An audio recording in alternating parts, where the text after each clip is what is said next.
یا ایہا الذین آمنوا توبوا الی اللہ توبۃ نصوحا عسى ربکم ان یکفر عنکم سیئاتکم ویدخلکم جنات تجری من تحتها الانہار۔ اے ایمان والو، اللہ سے خالص توبہ کرو، امید ہے کہ تمہارا پروردگار تمہارے گناہوں کو مٹا دے گا اور تمہیں ایسے باغوں میں داخل کرے گا جس کے نیچے نہریں جاری ہیں۔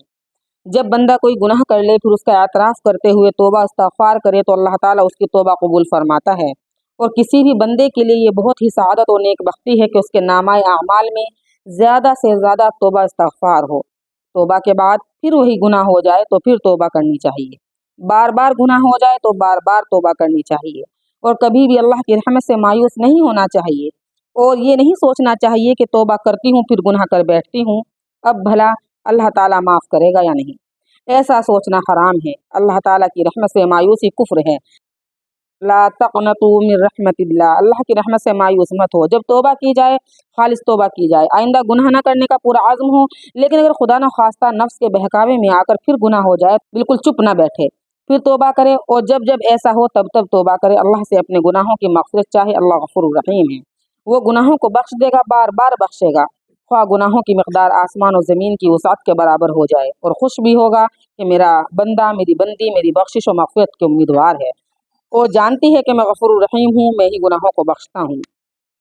حضرت ابوبکر صدیق رضی اللہ عنہ روایت کرتے ہیں کہ رسول اللہ صلی اللہ علیہ وسلم نے ارشاد فرمایا، اس نے گناہوں پر اصرار نہیں کیا جس نے استغفار کر لیا، اگرچہ دن میں 70 مرتبہ ایسا ہوا ہو۔ مسلم شریف کی روایت ہے کہ رسول اللہ صلی اللہ علیہ وسلم نے ارشاد فرمایا، اے لوگوں، اللہ سے توبہ کرو، اس لیے کہ میں دن میں 100 مرتبہ اللہ سے توبہ کرتا ہوں۔ سوچنے کا مقام ہے، غور کرنے کا مقام ہے کہ رسول خدا صلی اللہ علیہ وسلم تو گناہوں سے معصوم ہونے کے باوجود ایک ایک دن میں 100 مرتبہ توبہ استغفار کریں، اور ہم جیسی گنہگار خطاؤں میں غرق معصیت میں ڈوبی ہوئی توبہ کی بات بھی نہ سوچیں، جبکہ توبہ کا دروازہ کھلا ہوا ہے، اللہ کی رحمت و مغفرت ہمارا انتظار کر رہی ہے،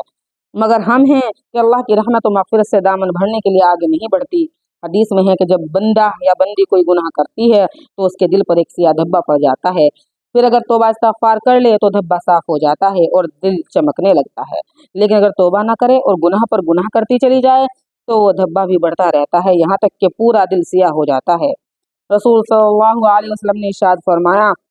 کہ مومن کی شان یہ ہے کہ وہ اپنے گناہ کو یوں سمجھے کہ پہاڑ کے نیچے کھڑا ہے اور ڈر ہے کہ پہاڑ اس پر گر نہ پڑے، اور کافر و فاسق گناہ کو یوں سمجھتا ہے کہ جیسے ناک پر مکھی بیٹھی ہوئی ہے۔